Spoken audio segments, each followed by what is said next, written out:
ही सुंदर वन है, यमुना की कलकल धारा बह रही है। देखिए गंगा, यमुना और सरस्वती, अगर आपको भक्ति करनी है तो आप यमुना के तट पर बैठकर करिए। यदि आपको बैरागी बनना है तो आप गंगा के तट पर विराजमान हो जाएं। यदि आपको ज्ञानी बनना है तो आप माता सरस्वती के तट पर विराजमान हो जाएं। भक्ति स्वरूपा है श्री यमुना महारानी। बड़ा ही सुंदर स्थान है, मधुबन है, बड़ा ही सुंदर वन है। जाइए और जाकर ओम नमो भगवते वासुदेवाय मंत्र का जाप कीजिए, मेरे प्रभु आपको दर्शन जरूर देंगे। आज वो छोटा सा बालक आया, वन में पहुंचा, यमुना के तट पर पहुंचा और बैठ गया है गोविंद के ध्यान में। प्यारे भक्तों, श्री सुखदेव जी महाराज वर्णन कर रहे हैं, राजन प्रथम दिवस से ही संकल्प ले लिया कि अब कुछ भी हो जाए गोविंद को पाना ही। छोटा सा बालक जिसके अंदर विकार नहीं होते हैं, दोष नहीं होते हैं, जैसे जैसे बड़ा होता जाता है बच्चा ना, उसमें विकार उसके अंदर आते जाते हैं। इसलिए बचपन की भक्ति गोविंद को जल्दी प्राप्त होती है। प्यार से बोलो जय श्री कृष्ण। इन बच्चों को तो एकदम पीछे बिठा दिया करो, बहुत ज्यादा आवाज करते हैं, बहुत ज्यादा बोलते हैं, इनको एकदम पीछे बिठाया करो। प्रेम से बोलिए गोविंद भगवान। श्री सुखदेव जी महाराज वर्णन कर रहे हैं, राजन प्रथम दिवस में अनशन ग्रहण किया, फिर एक आसन पर बैठकर ध्यान किया। दूसरे महीने में 6 दिनों में आसन को चेंज किया, बदला है। तीसरा महीना प्रारंभ हुआ तो जो फलाहार करते थे फलाहार को छोड़ दिया। चतुर्थ महीने में केवल जल पीकर ध्रुव महाराज ओम नमो भगवते वासुदेवाय का जाप करते रहे। 5वें महीने में जल भी छोड़ दिया और जैसे ही छठा महीना लगा है, जल वायु फलाहार सब कुछ छोड़कर एकाग्र मन से एक आसन पर बैठ गए।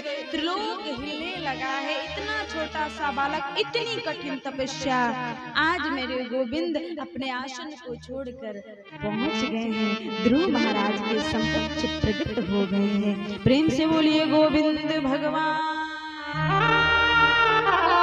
गए हैं, नेत्र बंद हैं। आज मेरे प्रभु ने शंख से कपोलों का स्पर्श कराया, नेत्रों को खोला। ध्रुव महाराज ने देखा जो छवि उनके हृदय में है वही छवि आज सामने खड़ी है। मेरे प्रभु ने गोद में बिठा लिया, मेरे प्रभु लाड लगाने लगे। तू कितना छोटा है और मुझे पाने के लिए आजा, तुझे मेरी गोद में बैठना है ना। मेरे प्रभु ने आज ध्रुव महाराज को अपने गोद में बिठाया। बोल तुझे क्या चाहिए, तू कुछ मांग ले। ध्रुव महाराज ने कहा, प्रभु आपको पाने के बाद, आपका दर्शन हो जाने के बाद शायद कोई ऐसा जीव होगा जिसके जीवन में कोई चाह होगी। अब मुझे कुछ नहीं चाहिए। प्रभु ने कहा, नहीं फिर भी कुछ मांग ले। प्यारे भक्तों, आज ध्रुव महाराज ने अपनी माँ के लिए दर्शन मांगा है। प्रभु मैं चाहता हूँ कि आप मेरी माँ को भी दर्शन दे। कल मैंने एक बात बताई थी आपको, पुत्र अगर सुपुत्र हो जाए तो जीते जी माता पिता को स्वर्ग मिल जाता है। पुत्र अगर कुपुत्र हो जाए तो जीते जी माता पिता का जीवन नरक हो जाता है। और माँ का माँ होना तभी सफल होता है जब उसका पुत्र भगवत भक्ति में, सनातन धर्म को आगे ले जाने में, सत्कर्म करने में, परोपकार करने में आगे होता है, तभी उसका माँ होना सफल होता है। वरना जन्म तो पशु भी दे देते हैं लेकिन संस्कार नहीं दे पाते हैं। संस्कार तो आप ही देते हो। पुत्रवती जुबती जग सोई, रघुपति भगत जास सुत हुई। आज ध्रुव महाराज प्रभु को लेकर आते, इधर नेत्रों की रोशनी चली गई है। पिता पुत्र के वियोग में पास में पहुंचे हैं, गोविंद का दर्शन कराया है, नेत्रों की रोशनी दी है। उसके बाद में भगवान ने ध्रुव महाराज को सुतल लोक का राजा बना दिया है। जब तक ये पृथ्वी रहेगी तब तक उसका राजा बन के रहेगा, तब वो चले जाते हैं। इधर धीरे धीरे समय व्यतीत हुआ, ध्रुव महाराज महाराजा बने, कई हजार वर्षों तक राज्य किया। और भागवत जी में लिखा है जिस समय मृत्यु ध्रुव महाराज को लेने के लिए आई तो मृत्यु ने अपना सर झुकाया। ध्रुव महाराज मृत्यु के सर के ऊपर पैर रखे भगवान के धाम को सिधारे। प्रेम से बोलिए भक्त वत्सल भगवान। श्रीमद् भागवत महापुराण।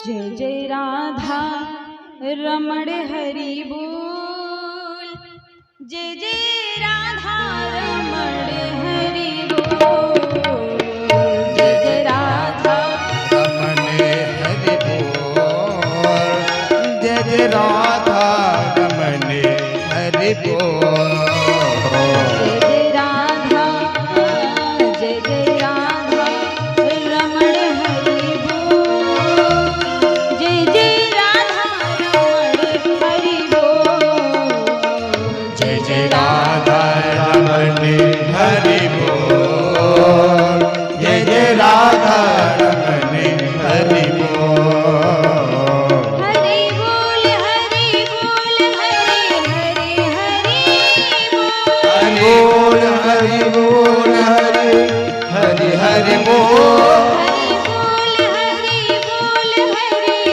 हरि हरि बोल हरि बोल हरि हरि बोल।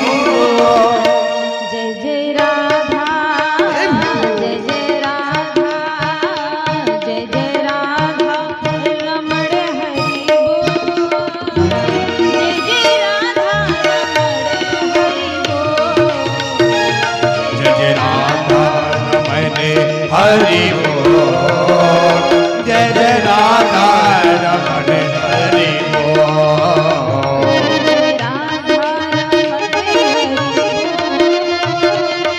जय राधा रमण हरि बोल। प्रेम से बोलिए गोविंद भगवान। श्री सुखदेव जी महाराज ने भागवत के चतुर्थ स्कंद को विराम दिया, भागवत के पंचम स्कंद में प्रवेश किए। पंचम स्कंद में ध्रुव महाराज के बड़े ही सुंदर वंश का वर्णन आया। ध्रुव महाराज के पुत्र उत्कल, उत्कल के अंग, अंग के बैन महाराज हुए। इसके बाद में प्रियव्रत उनके भी वंश का वर्णन आया। इसी में आगे नाभि हुए, अग्नाद्र हुए, नाभि के पुत्र ऋषभदेव जी हुए और ऋषभदेव जी के पुत्र भरत महाराज हुए, जिनका पावन चरित्र श्रीमद् भागवत महापुराण में वर्णित किया गया। ऋषभदेव जी के 100 पुत्र हैं। 100 पुत्रों में भरत महाराज ज्येष्ठ हैं।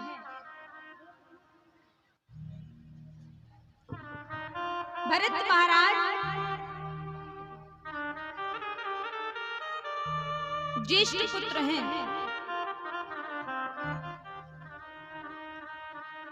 जीवन भर राज्य किया, राजपाट को संभाला। अब ऐसा लग रहा है कि सारी चीजों को छोड़कर जिस कार्य के लिए जन्म हुआ वो कार्य हमें करना चाहिए, क्योंकि कर्तव्य के बाद हमें खुद अपने लिए भी तो सोचना होता है ना। इतना सब कुछ होने के बाद भी अगर अपनी गति को हमने नहीं बना पाया, अपने जीवन को ना बदल पाया, अपने जीवन को सुधार नहीं पाया, तो फिर शायद कभी नहीं। साधन धाम मोक्ष कर दारा, पाए न जहि परलोक सिधारा। सब कुछ होने के बाद भी अगर जीवन नहीं बदल पाया तो बिन सत्संग विवेक न होई, राम कृपा बिन सुलभ न सोई। अपने पुत्र भरत महाराज को बुलाया ऋषभदेव जी ने, एक सुंदर शिक्षा दी है। बेटा, मैं तो राजपाट छोड़ रहा हूँ, लेकिन इस पद पर जब आप भी आना तो आगे आपको बहुत सारी चीजों का ध्यान रखना पड़ेगा। राज्य करना, राजा बनके राज्य करना, लेकिन राजा बनने के बाद भी कुछ कार्य होते हैं, उनको याद रखना।